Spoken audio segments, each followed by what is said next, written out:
Rucher de Crône, je suis venu installer la nouvelle ruche. Il fait pas trop froid, il est 15h30. Donc voilà la ruche. Ça, c'est la première ruche minimale que je fabrique. C'est aussi une ruche caisson. Je pense que je vais l'appeler la ruche caisson. On comprend pourquoi, hein, ça ressemble à un caisson. Et cerise sur le gâteau, c'était pas fait exprès. Ça ressemble aussi un peu à une ruche tronc, ce qui est pas plus mal. Allez, je vais l'attraper, je vais la mettre ici. Cette ruche n'a pas, on met pas de parpaing en dessous, on essaie de faire le plus simple possible, donc il n'y a pas de parpaing. Par contre, c'est vrai que là il faudra que je l'isole quand même. Je vais essayer quand même de mettre quelque chose en dessous. Je vais mettre quoi? En attendant, je vais mettre un toit. Ce sera trop grand un toit. Je vais voir si je peux mettre un plastique en dessous quand même. Voilà, j'ai trouvé un toit bois tôle. Je vais mettre, ça va servir de support. Allez, je pose la ruche dessus. Voilà ce que ça donne, c'est super joli. Alors sur ce rucher maintenant, je mettrai que 3 ruches. Donc maintenant on rigole plus, on fait de la piphilie.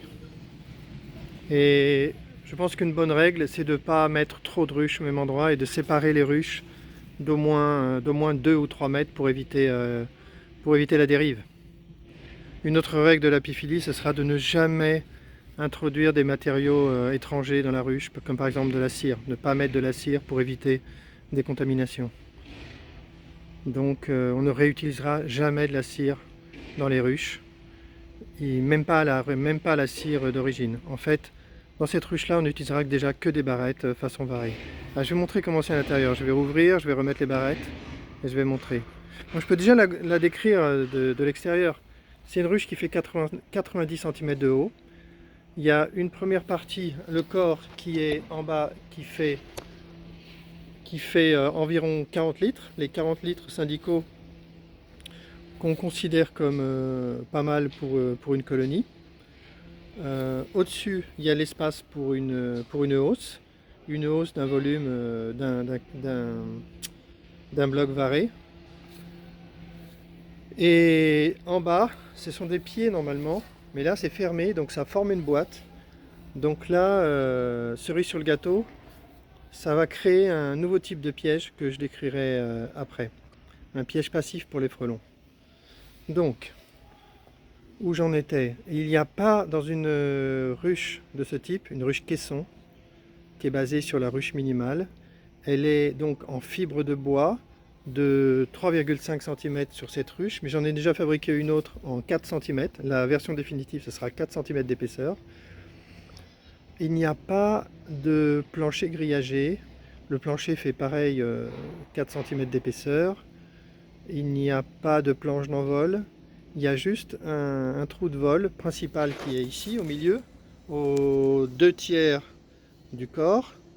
En bas, il y a quand même un trou de vol qu'on pourra peut-être fermer, mais pour tester, qui est au niveau du plancher. Et la hausse a aussi un trou de vol.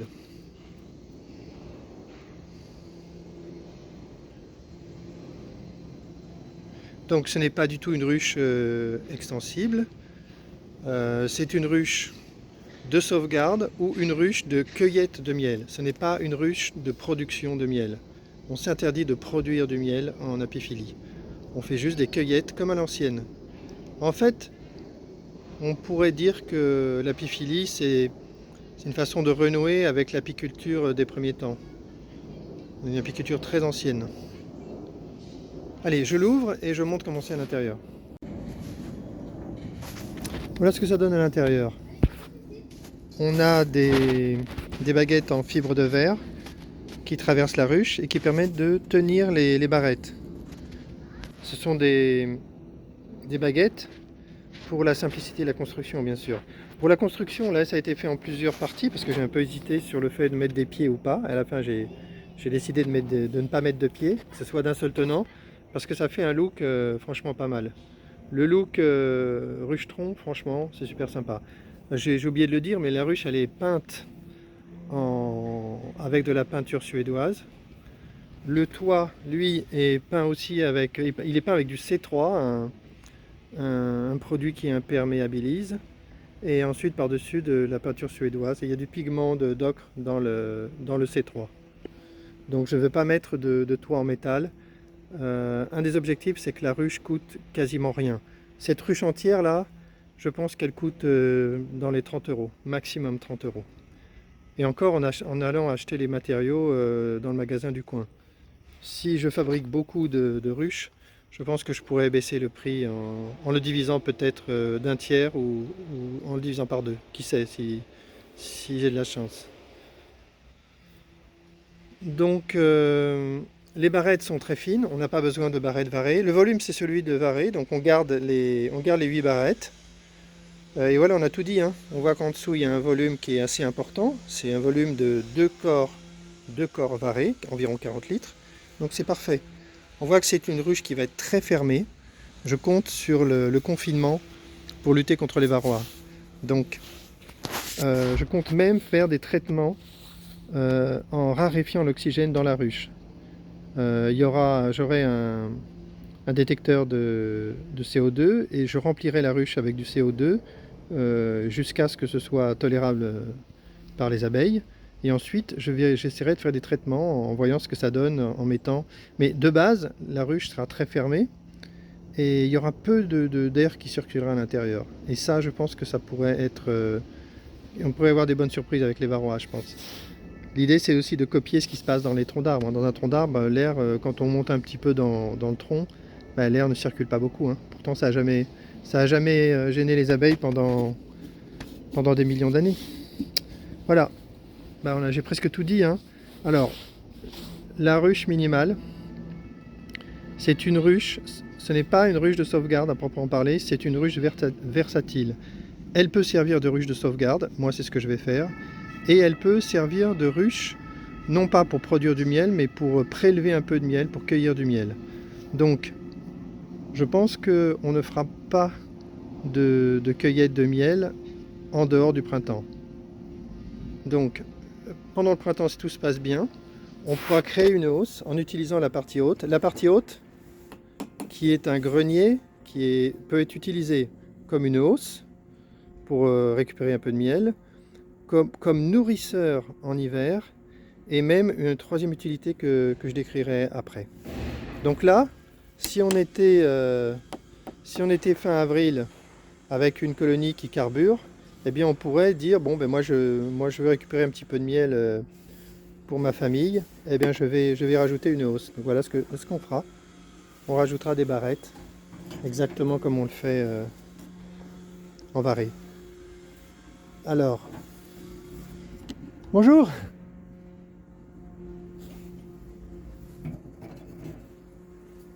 Alors, pourquoi c'est des barrettes? Pourquoi il n'y a pas de cadre? Pourquoi on n'a pas besoin de cadre? La première raison, c'est que la partie du bas, le corps de la ruche, on considère qu'il appartient aux abeilles exclusivement. Donc on s'interdira totalement d'y intervenir. On n'ira jamais, on touchera jamais, on cassera rien, on laissera tous les liens entre les rayons et ça sera un respect total de l'espace de vie des abeilles. Voilà la première idée. Donc en dessous, on n'a absolument pas besoin de cadre parce qu'on ne retirera jamais aucun rayon. Et sur la partie du dessus, on sera en mode varé, c'est-à-dire que si on estime qu'on a une récolte, que la récolte est terminée, on retirera toutes les barrettes, on retirera tous les rayons et on l'emmènera chez nous et on ne remettra jamais la cire dans la ruche. Ce qui veut dire qu'on n'a pas besoin de cadre, on n'a pas besoin de cadre varé. Et du coup, on va aussi faire des économies. Ça coûte vraiment pas cher parce que là, les barrettes, ça coûte 3 fois rien, hein, c'est des barrettes toutes simples, hein. En plus, je pense que le fait que les barrettes soient très étroites comme ça, il existe un type de ruche qui a des barrettes comme ça extrêmement fines. Je pense que, comme c'est très fin, il n'y aura pas besoin de mettre d'amorce de cire. On ne veut mettre aucun corps étranger dans la ruche qui provient des abeilles pour éviter toute contamination. Donc je pense que les barrettes comme ça suffiront. On n'aura même pas besoin de mettre d'amorce de cire. Mais ça, je vérifierai. Et ensuite, on a le toit. Le toit, il est tout simple, hein. Le toit, c'est 1 ou 2 blocs comme ça qu'on pose. Là, je vais le mettre. Il faut l'ajuster, hein. Au moment de le découper, il faut l'ajuster pour que ce soit pratique. Là, je vais le poser, je vais refermer. Bon, là, il y a un sens. Allez. Voilà. Voilà, j'ai plus qu'à appuyer un peu et j'abaisse et voilà. Et c'est fermé. Donc on va se retrouver avec une ruche qui est très très fermée, très confinée. Là, il y a 3 trous de vol, mais probablement que en vitesse de croisière, il n'y en aura plus qu'un seul. Donc un seul trou de vol, c'est beaucoup plus facile à défendre contre les frelons. C'est très facile à chauffer. Là, avec les 3 cm, ça c'est du 3 cm 5 d'épaisseur. Mais la prochaine ruche que j'ai presque terminée chez moi, elle sera en 4 cm. Donc ça sera vraiment très isolé, ce qui veut dire que j'aurai pas besoin de m'embêter en hiver, à m'inquiéter. Ça sera très très protégé. Et il n'y aura aucun risque de refroidissement pour les abeilles. En hiver, et on profitera d'une isolation aussi toute l'année, ce qui semble être une tendance en ce moment d'essayer d'isoler les ruches, donc c'est plutôt bien d'aller dans ce sens là. Là j'ai presque terminé là. En plus ça a de la gueule, hein. Franchement à la fin le fait que ça ressemble à une ruche-tronc, au moins conceptuellement, je trouve ça génial. La ruche-tronc c'est la ruche idéale, mais pour faire de la sauvegarde évidemment c'est absolument pas praticable parce que c'est beaucoup trop de travail. Voilà, c'est une ruche-tronc artificielle. Alors, cerise sur le gâteau, la partie en bas, ça c'est nouveau, c'est une nouveauté dans la lutte contre les frelons. La ruche intègre un piège passif. En plus de la tente qui sera devant, très certainement, la partie en bas est vide. En dessous le plancher, c'est creux. Ça sert de pied pour isoler la ruche du sol, pour éloigner la ruche du sol bien sûr. Et il y a des trous qui ressemblent terriblement à des trous de vol. Voilà ça. Si un frelon... Bon, on finit par bien comprendre, bien connaître le comportement des frelons. Les frelons, ils arrivent devant les ruches, ils aimeraient bien rentrer, mais ils ont peur des abeilles, donc ils ne rentrent pas. Donc les frelons ne rentrent jamais dans les ruches si les portes sont gardées. Alors là, les portes, hein, ça va être facile à garder pour les abeilles. Hein. Par contre, en fin de saison, quand les abeilles ne gardent plus les portes, bah, les frelons rentrent. Donc il faut absolument les protéger, il faut les fermer. Voilà. Sauf que là, les frelons, ils vont lorgner sur les trous de vol, ici, ils vont bien avoir envie de rentrer, mais en bas, ce ne sera pas protégé. Ici, ils vont tourner autour, ils vont voir ça, ils vont dire, tiens, mais ça ressemble à là, j'ai vu des abeilles l'autre jour, et c'est pas gardé, donc je vais rentrer. Et simplement à l'intérieur, on va mettre des entonnoirs. On va mettre des entonnoirs, il y en a de tous les côtés, sauf devant. Voilà, un troisième ici. Et ça va faire un carton, hein. Ça va être terrible pour les frelons. Ils vont pas pouvoir s'empêcher de rentrer dans le piège. Il y aura un entonnoir à l'intérieur, ce qui fait qu'ils ne pourront pas ressortir. Donc ça va faire des gros dégâts chez les frelons. Et bien sûr, c'est un piège sans appât, évidemment. C'est très très fermé en plus. Bon, il faudra mettre quelques petits trous pour que quelques abeilles qui sont rentrées puissent ressortir. Donc il y aura des petits trous sur les côtés, ça c'est pas un problème. Et voilà. Et voilà une nouvelle idée de piège. Un piège passif, sans appât, qui va vraiment bien compléter la tente.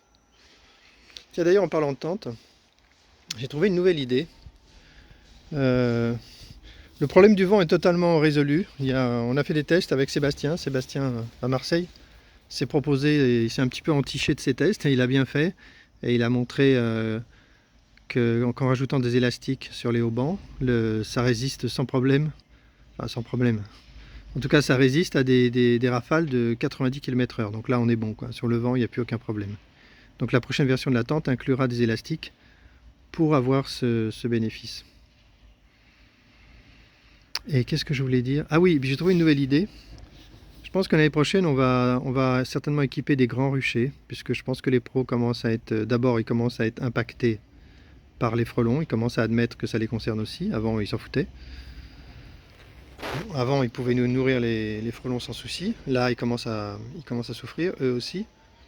Du coup, ils vont mettre beaucoup de tentes et ils vont dire que ça fait trop, que c'est trop compliqué à installer. Donc, j'ai trouvé une idée pas mal. Ce sera d'installer des tentes, on va dire, sur une ruche sur 2 pour faire des économies. Et sur les ruches non protégées, il suffira de mettre un épouvantail. Donc, si on plante un papillon électrique devant cette ruche qui n'a pas de tente. Le papillon va tourner, il va gêner les frelons. Les frelons vont s'éloigner un petit peu et ils vont aller devant les tentes parce que les tentes, ça sera plus tranquille et du coup, eh bien, on pourra diviser par deux le nombre de tentes sur les grands ruchers. Et ça, c'est une idée qui est obligée de marcher. Évidemment, il y a un gars très très naïf qui a déposé un brevet pour une espèce d'éventail qui se colle, qui se fixe sur la ruche devant comme ça et qui se déplace comme ça, une espèce de pendule. C'est d'une naïveté incroyable. Parce que c'est évident que les frelons, bah, ils vont attaquer un peu plus loin, quoi. Donc ça va servir strictement à rien. Si on fait que ça sert à rien. Bah, les frelons, ils sont gênés un peu. Bah, de toute façon, ils passent leur temps à se repousser les uns les autres. Donc ça les gêne pas, ils vont un peu plus loin et puis ils reviennent. Donc là, le pendule, ça sert à rien du tout. Par contre, là, le papillon électrique, à lui, il va fonctionner. Parce qu'il va repousser le frelon qui va aller un petit peu plus loin. Et puis il va aller devant la tente où là c'est tranquille. Et dans la tente il sera capturé. Donc là c'est vraiment un complément super et ça permettra de baisser le coût d'équipement pour les grands ruchers, pour les professionnels ou même pour les amateurs qui veulent réduire les coûts de tente. Ouais, c'est super. Alors autre détail technique, je voulais pas mettre de toit en métal parce que je voulais vraiment que la ruche coûte le moins cher possible. Donc là le toit il est recouvert de C3, ouais je l'ai dit. Là il y a du C3, bah, du coup on va tester. Hein. Là, je vais le tester dans les conditions d'hiver. Là, l'eau va ruisser dessus. Ben, on verra si ça tient. Hein. C'est de la fibre de bois, donc on pourrait s'inquiéter que ça résiste pas à l'humidité. Ben, en fait, si, parce que c'est vendu pour l'isolation extérieure des maisons. Bien sûr, on recouvre d'une peinture. Moi, j'ai pas voulu mettre la peinture officielle parce que j'ai pas pris le temps d'aller la chercher, de la tester. Mais on verra. Hein. Ça n'empêche pas de le faire plus tard. Et du coup, ben, j'avais envie de récupérer la peinture suédoise parce que c'est traditionnel et que c'est super. En plus, c'est super sympa à faire. Avec l'ocre, ça donne un ton que j'adore. Et voilà, bah, je me suis inquiété pour l'ocre. J'avais acheté des kilos et des kilos d'ocre sur le bon coin. J'avais une opportunité de quelqu'un qui voulait se débarrasser d'une caisse. Et puis, j'étais persuadé que c'était pas toxique. Et effectivement, l'ocre n'est pas toxique, sauf que de temps en temps, il y a du plomb dans les ocres. Ah non! Et du coup, j'ai acheté un testeur et j'ai eu de la chance. L'ocre que j'ai récupéré n'a pas de plomb. Ouf, ouf, ouf. De toute façon, même si si on doit acheter l'ocre, c'est pas super cher. Pour 500 grammes d'ocre, on peut l'avoir à 3 euros.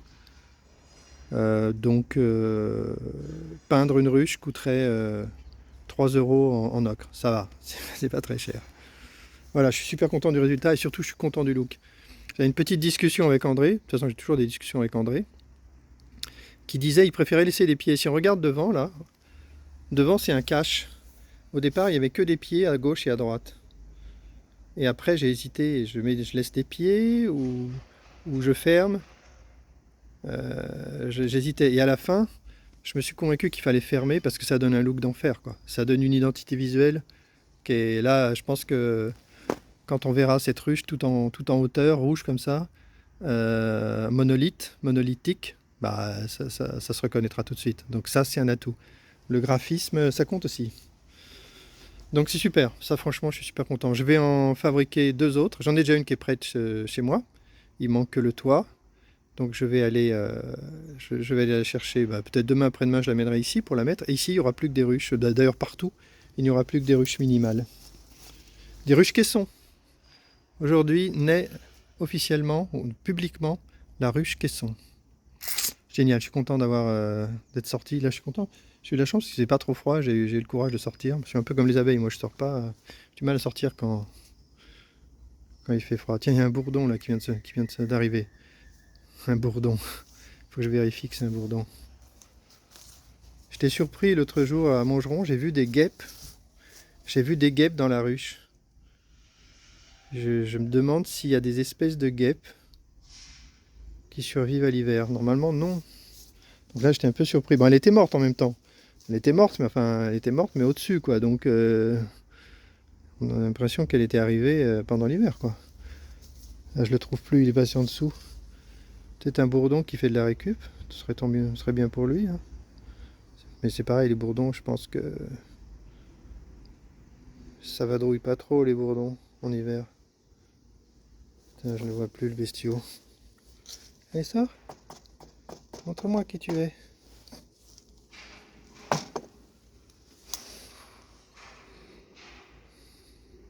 Bon, tant pis. Tant pis.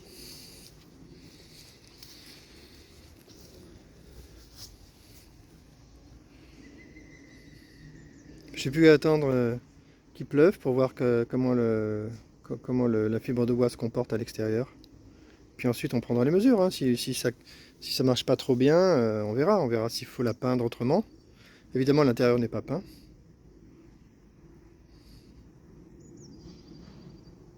Alors pour la construction, j'ai déjà changé deux ruches, j'ai déjà changé 2 fois la construction. Et la troisième va être encore différente. Toujours dans un esprit de simplification. La prochaine version sera encore plus simple parce qu'il y aura 4 panneaux simplement. 2 panneaux sur les côtés d'une largeur 30 plus 4 cm et un panneau central de 30 cm. Tout ça c'est assemblé, ça sera ensuite assemblé avec simplement des chevilles, pas de vis. Je vais essayer de ne pas mettre de vis, là c'est des chevilles et des vis. Je vais mettre que des chevilles collées, des chevilles de 8 cm et 12 cm d'épaisseur. Bon, s'il le faut, bah, je mettrai 4 vis de chaque côté, mais j'aimerais bien ne même pas mettre de vis. Et voilà, et c'est terminé. Ensuite, il y a un plancher qui sera posé à l'intérieur, tout au fond, sur deux baguettes de fibre de verre. Ensuite, 2 baguettes de fibre de verre pour tenir les baguettes du corps. Et ensuite, 2 montants aussi en fibre de verre pour tenir les baguettes, les barrettes de la hausse. Et c'est terminé. Et ensuite le toit, et ensuite c'est terminé. Donc là, c'est effectivement minimaliste dans la construction, ça c'est indiscutable. Bon, allez, il faut que j'y aille. Je vais retourner à mes tâches.